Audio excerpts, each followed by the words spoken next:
Brother Dave Gillarm with the Prince Hall Think Tank. I got my cameraman with me today, Past Master Carlos Smith of Mount Pisgah Lodge as well. Just wishing everybody a happy MLK Day. And the story I want to share with you all is about Dr. King's visit to Columbus, Georgia on July 1st, 1958. And he came right here to the Prince Hall Masonic Temple in Columbus, Georgia. Just to give you a little background information, our lodge is located in the heart of Liberty District in Columbus, which is the historically black area of the city. Down the street we have some of the second oldest AME church in the state of Georgia, which is St. James AME. We have the oldest church around the corner, oldest black church in Columbus, the First African Baptist Church, and right next door we have Friendship Baptist Church. These three churches are all instrumental in Dr. King's story on coming to Columbus, because each one of these churches denied Dr. King coming here, and that's what led him to speaking here at our lodge. So we can go ahead and start moving inside. Dr. King came here after the assassination of Dr. Thomas H. Brewer. Dr. Brewer was essentially like the Martin Luther King of Columbus, and he was assassinated in 1956. The civil rights movement here came to a halt, and after reaching out through District Deputy Grand Master D.P. Nesbitt, who was the cousin of Robert D. Nesbitt, the man who was responsible for bringing Dr. King to Dexter Avenue Baptist Church. Nesbitt was able to get Dr. King to come to Columbus after being denied by several area churches. He ended up speaking here. One other thing that we had to do when Dr. King came here was protecting. As you see here now, this roof provided protection for Dr. King. There were masons on the roof with shotguns, and they were instructed to shoot anybody down. As you see here, this current roof would be pretty difficult, but what you're going to see once we get inside is the original picture of the building where the roof was flat, and that enabled them to get on top of that roof and be able to protect Dr. King.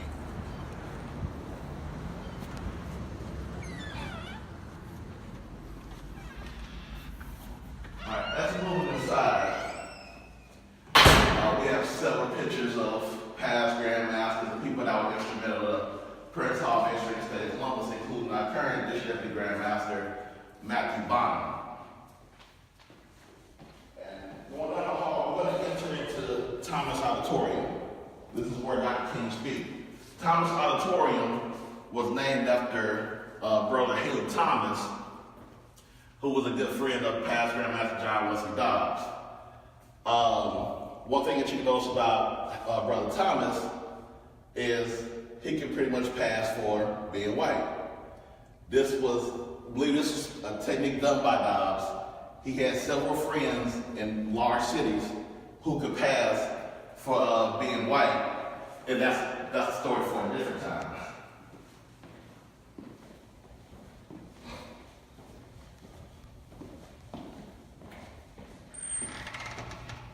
So now as we're moving into Thomas Auditorium,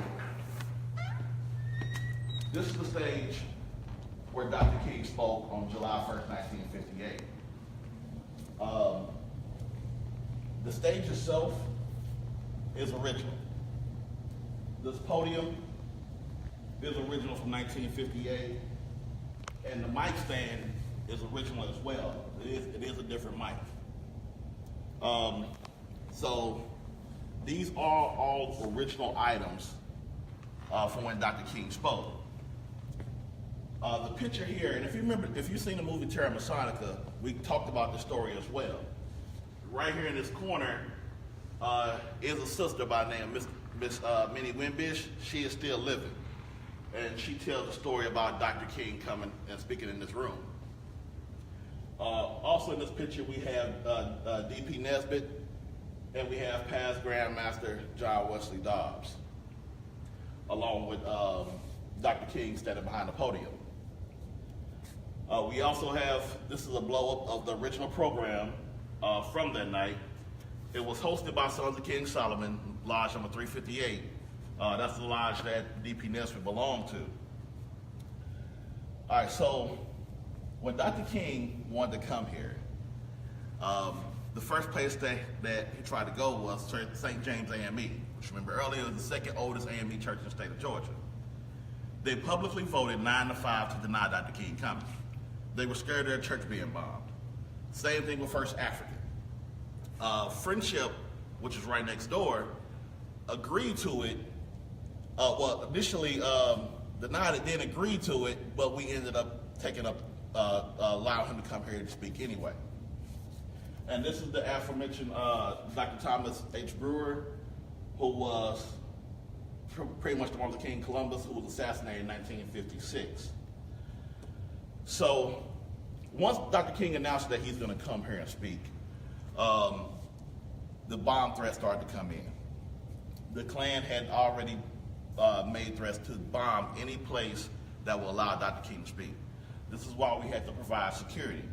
And Dr. King's legacy would have been much different if we wouldn't have provided that security and he would have been assassinated or killed here in Columbus versus in Memphis in 1968.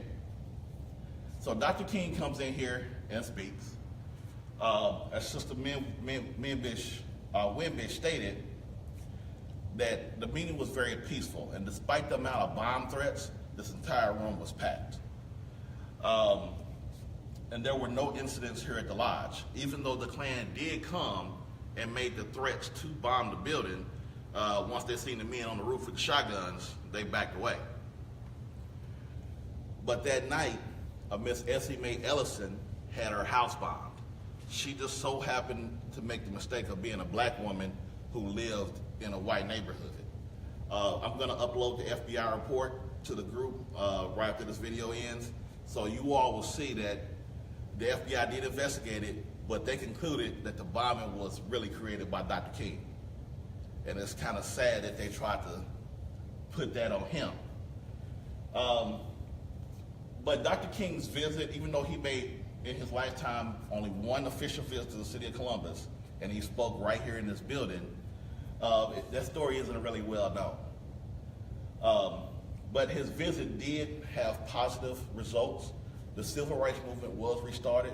Brother Hosea Williams used to come here and hold meetings, and he would get with other local civil rights leaders, and they were able to restart the civil rights movement here in Columbus. So that's the story I wanted to share with you all for MLK Day. So thank you all for your support, and thank you for tuning in. And if you have any questions, comments, anything about the Prince Hall Think Tank or this story, feel free to post them, and we'll be looking forward to seeing you on the next episode.